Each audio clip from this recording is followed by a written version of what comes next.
देहं च गात्रं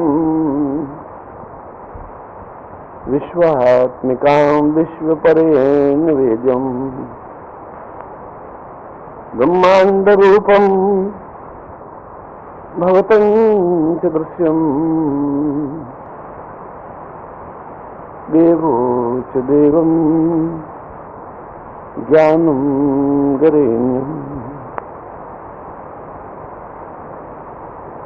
आज का प्रवचन भी मैं उसी उपनिषद से प्रारंभ कर रहा हूं जो 2-4 दिन पहले श्वेताश्वेतर उपनिषद से मैंने प्रारंभ किया था। इच्छा है कि इस उपनिषद को एक सरल भावार्थ के साथ देश के सामने प्रस्तुत किया जाए, चाहे उसका भाव और अर्थ और महत्व और महत्ता आज नहीं समझ सकें तो विश्व कल समझेगा, परसों समझेगा, हम समझेगा तो अवश्य, और जब समझेगा उस समय हमारा लिखा हुआ ग्रंथ सबसे आगे की पंक्ति में खड़ा होगा। इस लोक में ऋषि ने अपने सारे ज्ञान के सागर को 4 लाइनों में बांध करके रख दिया है और उन्होंने कहा है कि व्यक्ति में सबसे बड़ी कमी यह है, और उसमें कमी है ही, ये भी सब साथ में लिखा है, और यह कमी रहेगी भी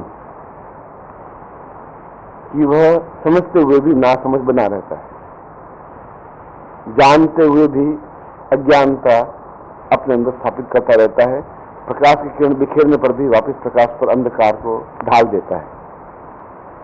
उसका कहने का तात्पर्य यह था कि ऋषि ने कहा कि मैं समझा रहा हूं शिष्यों को, मैं शिष्य 5 मिनट के बाद फिर इस मैंने ज्ञान का जो कुछ एक किरण बिखेरी है इसके ऊपर वापस अंधकार को ढक देंगे और मेरा कहा हुआ बेकार हो जाएगा, और वापिस जो चिंतन मैंने प्रस्तुत किया है वह चिंतन उनके मन में 2 मिनट या 5 मिनट रहेगा, उसके बाद में वह चिंतन वापिस उसके ऊपर रेत जम जाएगी और वह चिंतन अपने आप में समाप्त हो जाएगा। यह व्यक्ति का स्वभाव है और यह रहेगा। जो इन स्वभाव को धक्का मार करके आगे निकल जाता है वह अपने आप में ऊंचाई की ओर पहला सीढ़ी रखता है, पहला पांव रखता है। तो पहली बात तो यह कही कि व्यक्ति जानते हुए भी अनजान बना ही रहता है, क्योंकि अनजान बना रहना उसकी प्रवृत्ति है। अनजान इसलिए बना रहता है कि वह सेफ है, सुरक्षित है, तो मुझे मालूम नहीं, मुझे इसका ज्ञान नहीं, इससे कोई लाभ नहीं, ऐसा कुछ होता नहीं, और ऐसा कहकर के वो अपने को छलावा देता है, अपने को छल करता है और दुनिया को मूर्ख नहीं बना रहा है, तो अपने आप को मूर्ख बना रहा है। तो दुनिया जैसी चीज संसार में कुछ है ही नहीं, दुनिया जैसा कोई शब्द है ही नहीं, संसार जैसा कोई शब्द नहीं है, देश जैसा भी कोई शब्द नहीं, क्योंकि देश और संसार या विश्व ये सब व्यक्तियों के समूह से मिलकर के बनते हैं। देश जैसा चीज ऐसी कोई चीज नहीं कि देखो ये देश है, ऐसा तो कुछ नहीं कर सकते, वो नक्शा है, देश तो वो नहीं बन सकता। देश के लिए आवश्यक है कि लोग हों, एक निश्चित भूभाग पर रहने वाले लोग उस देश के निवासी कहलाते हैं। आप भारतवर्ष में रहते हैं इसलिए भारतवर्ष है, भारतवर्ष मनुष्य रहेगा नहीं, भारतवर्ष होगा ही नहीं। इसलिए देश जैसी चीज नहीं, मनुष्य जैसी चीज है।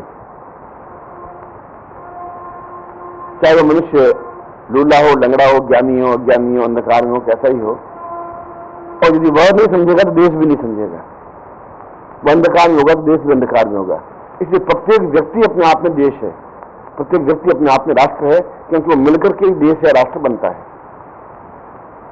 इसे राष्ट्र पुरुष की कल्पना की गई है, श्वेताश्वेतर उपनिषद में राष्ट्र भूभाग की कल्पना नहीं की गई है। व्यक्ति राष्ट्र है, राष्ट्र कोई चीज नहीं है, देश कोई चीज नहीं है, संसार कोई चीज नहीं है। आप और हम मिलकर के बैठे हैं तो समाज है। ये तेली समाज है या ये सुथार समाज है या ये भंगी समाज है या जो भी शब्द मान लो प्रयोग किया गया है, तो वह एक समुदाय विशेष है, उनमें से लोग हैं कुछ जात, मतलब 500 एक ही जाति के, एक ही तरह के काम करने वालों के घर हैं, इसलिए वह जाति है, वह समाज है। इसलिए कहते हैं ये ब्राह्मण समाज है, कि ये क्षत्रिय समाज है, कि ये वैश्य समाज है। और फिर समाज मिल जाता है तो फिर देश बन जाता है। तो मूल आधार तो मनुष्य हुआ, और मनुष्य अपने ऊपर अंधकार की चादर ओढ़ लेगा, ज्ञान की चादर ओढ़ लेगा, तो उसको ज्ञान आ ही नहीं सकता। और मनुष्य जानबूझ के अनजान इसलिए बना रहता है, उसमें सेफ इसलिए रहता है कि उसको उसके लिए प्रयत्न नहीं करना पड़ता, इसलिए देश आगे नहीं बढ़ पाता। या तो वो भौतिक क्षेत्र में आगे बढ़ जाएगा, तो आध्यात्मिक क्षेत्र में बिल्कुल पिछड़ जाएगा, जैसे अमेरिका है।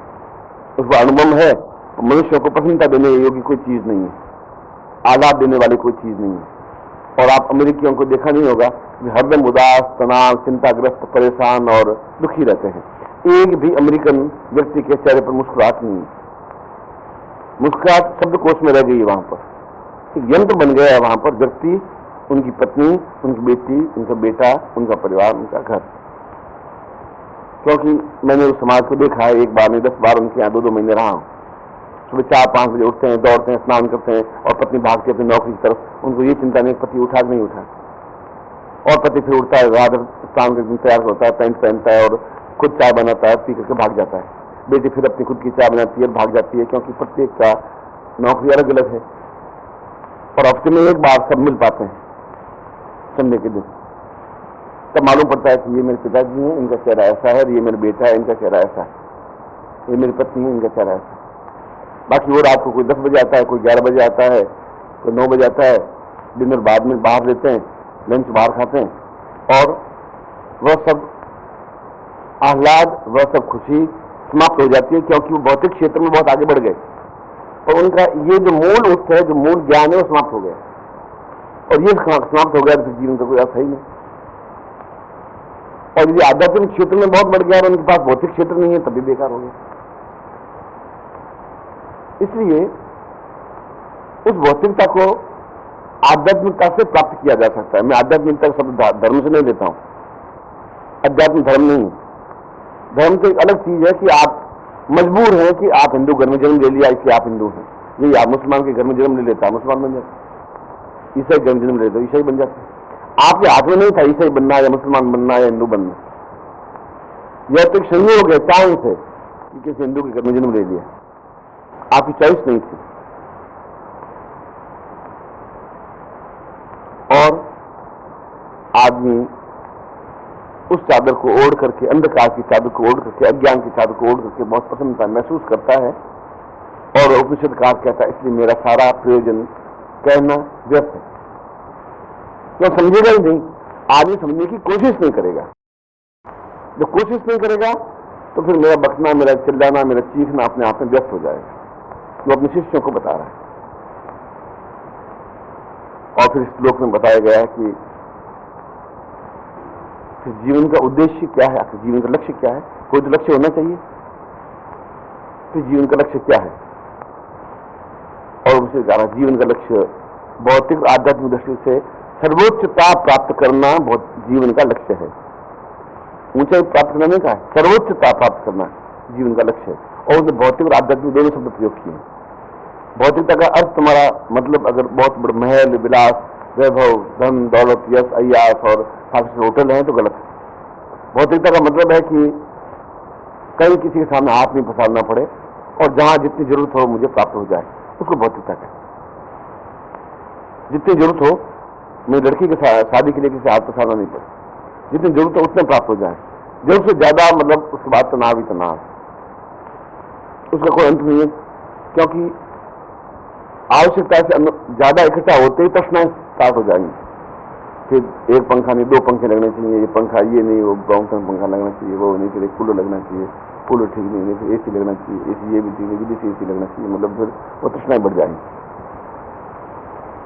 और तृष्णाएं वही वापिस चादर ओढ़ लेगी अंधकार की। तो उसने कहा सर्वोच्चता प्राप्त करना जीवन का लक्ष्य है। और सर्वोच्चता का प्रारंभ अंदर से प्रारंभ होता है, मन से प्रारंभ होता है। इसलिए रुद्राभिषेक में या यजुर्वेद में कहा गया है, तस्मै मनः शिव संकल्पमस्तु। जीवन की सर्वोच्चता मन है। जीवन की सर्वोच्चता मन में धारण करने की शक्ति है। जीवन की सर्वोच्चता मन में उस चिंतन को बिठाने की शक्ति है। जीवन की सर्वोच्चता उस अंधकार को परे धकेलने की जरूरत है, और वह अंधकार धकेल करके दूर किया जा सकता है। निश्चय कर लिया जाता है कि मुझे ऐसा करना है। अब उस बीच में जब अंधकार आया, फिर आपने उसको धकेल दिया, फिर मैंने विचार नहीं नहीं ये गलत है, मुझे करना ये है, और ये संघर्ष उसको करना पड़ेगा, उसको लड़ना पड़ेगा, अपने मन से लड़ना पड़ेगा। पड़ोसियों से लड़ने से और पड़ोसी आसपास से लड़ने से वो मामला हल नहीं हो पाएगा। और मन से हम कैसे लड़ें? और मन से इसलिए लड़ें कि यह मन में धारणा शक्ति हो, ध्यान, धारणा और समाधि, 3 शब्द बनाए। ये मन में धारणा शक्ति हो कि मुझे सर्वोच्चता प्राप्त करनी ही है, बस एक ही लक्ष्य, एक ही बिंदु, एक ही जीवन का चिंतन, एक ही विचारधारा, और उसका आधार ईमानदारी होता है। जब ईमानदारी नहीं है, वहां सर्वोच्चता प्राप्त हो ही नहीं सकती। पापियों को सर्वोच्चता प्राप्त नहीं हो सकती, तस्करों को सर्वोच्चता प्राप्त नहीं हो सकती, रंडियों को सर्वोच्चता प्राप्त नहीं हो सकती, झूठ बोलने वाले व्यापारियों को सर्वोच्चता प्राप्त नहीं हो सकती, छल करने वाले व्यक्तियों को सर्वोच्चता प्राप्त नहीं होगा। वे हरदम मन में डरते हैं, सतंकित रहते हैं, हरदम मन में तनावग्रस्त रहते हैं। कैसा तो है, नींद नहीं आती फिर। वे सर्वोच्च नहीं है। जो सर्वोच्च की परिभाषा उसने दी है भौतिक आध्यात्मिक में परिपूर्णता प्राप्त करना और अपने आप में पूर्ण आनंद महसूस करना, दोनों शब्द का। और उन आनंद, वे सर्वोच्चता जो करोड़पति हैं, वे उससे तो करोड़पति अमेरिका का प्रतीक भंगी है। जब 20 लाख की गाड़ी में भंगन आती है, झाड़ू लेकर के घर की सफाई करके चली जाती है, अपने आंखों से मैंने देखा। जब न्यूयॉर्क में था तब जिसके घर में भंगन आती थी वो कैट गाड़ी में तो आई, और मैं बालकनी में बैठा हुआ और झाड़ू लिए हुए आई, मैंने आंखों देखी घटना। और आकर के घर की सफाई की, बर्तन साफ किए, ऐसा किया, और 20 मिनट में साफ करके और गाड़ी में बैठ करके चली गई। मैं वहाँ महावीर प्रसाद जी चतुर्वेदी जिनके घर में ठहरा, डॉक्टर हैं। उनका कि ये कौन है? उनका कि ये अपने हिंदुस्तान में इनको भंगन कहते हैं। तो यहाँ की भंगन अगर कैट गाड़ी में चलती है झाड़ू लेकर के, तब तो हम तो कहीं खड़े ही नहीं है। उनका यहाँ तो सभी ऐसा ही हो, नाली साफ करने वाले गाड़ी में आता है और अपने एरिया में साफ करके चला जाता है। अब कहाँ तुलना करोगे आप उस वैभव की? बनने की स्टेज ये है, व्यापार की स्टेज क्या होगी? वो उनके मैंने फिर भी संतोष नहीं है, इसलिए वह जीवन का आनंद नहीं है। जीवन का आनंद प्रेम है, जीवन का आनंद ईमानदारी है। फिर उन्होंने 5 शब्द बोला है उस श्लोक काल में।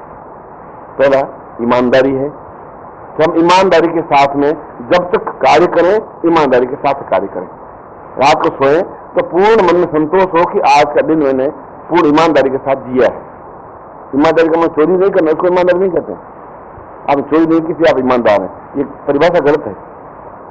ईमानदारी का तात्पर्य है कि आपने आज के दिन में 4 रोटी खाई है तो 4 रोटी का अदा कर दिया है, या 4 रोटी खाई है तो 8 रोटी का अदा कर दिया। ऐसे आपने घर में ही थे, मैं अपने परिवार में हूं और अपने परिवार में 6 रोटी खाता हूं, तो मेरा उद्देश्य यह है कि 6 रोटी का घर में अदा कर दूं, सलाह से, कार्य से, प्रेम से, या जो मेरे घर की जो मेरी ड्यूटी 80 साल का हूं तो 80 साल के हिसाब से कोई न कोई कार्य, कोई न कोई पद्धति क्रियाशील बना रह करके नौकरी कर रहा हूं, व्यापार कर रहा हूं, कहीं पर हूं। पहली बात ईमानदारी। और दूसरा उसने क्षेत्र चुना है निष्ठा। निष्ठा का मतलब है कि पूर्ण लगन के साथ, परिश्रम के साथ नहीं, लगन के साथ ये मुझे कार्य करना है फिर आज, क्योंकि आज शाम को फिर मुझे सोते समय इतना नहीं रहे कि आज मैंने टाइम को बर्बाद कर दिया, क्योंकि समय वापस नहीं प्राप्त हो सकता। तुम करोड़ या अरब रुपए खर्च करके भी 6 दिसंबर 1995 को वापस नहीं ला सकते, इस जिंदगी में ला ही नहीं सकते। आप आने वाली पीढ़ियां भी नहीं ला सकती। अब जो 6 दिसंबर को आपने काम कर दिया वो हो गया, अब आप नहीं ला सकते उस चीज को। तो समय तो अपने आप में मूल्यवान है। निष्ठा का तात्पर्य है कि हमने उस दिन को, उस क्षण को जी लिया और ढंग से जी लिया, ईमानदारी के साथ जी लिया, निष्ठा के साथ जी लिया, काम करके जी लिया। और तीसरा उसने बताया है कि उस सर्वोच्चता को प्राप्त करने के लिए एक आह्लाद की रोशनी अंदर पैदा करनी पड़ेगी। कि जब ये दो चीजें होंगी तो फिर आलाद नहीं होगा, क्योंकि चादर ओढ़ी हुई अंधकार की, आलस्य की। जब ये दोनों चीजें होगी कि काम करना है, निष्ठा के साथ काम करना है, तो बड़ा संघर्ष करना पड़ेगा। और निष्ठा के साथ और परिश्रम के साथ काम करना है दिन भर में, तो मन में एक बड़ी, रात को सोते समय एक दिन भर में दुविधा सी रहेगी और मन बड़ा आलस्य की तरफ बढ़ेगा कि छोड़ो क्या है, ये सब कहने सुनने की बात। और ऋषि तो पहले कह रहा है कि मैं कहूंगा, और अभी आप यही सोचेंगे कि ये सब कहने सुनने की बात है, ये पोथियों की बात है, ये किताबों की बात है, ये इस व्यक्ति की बात नहीं। वो कह रहा हूं, पहले कह रहा हूं, मैं बक रहा हूं, और आप इस चीज को हृदय में धारण करेंगे नहीं, धारण करेंगे नहीं, सिर्फ सामान्य व्यक्ति बनकर रह जाएंगे। आप इस समाज में, इस देश में गौरवान्वित नहीं हो पाएंगे, और गौरवान्वित होने के लिए और कोई रास्ता है नहीं। लखपति बनने से गौरवान्वित नहीं हो सकते आप, क्योंकि आपसे पहले करोड़ों लखपति हैं।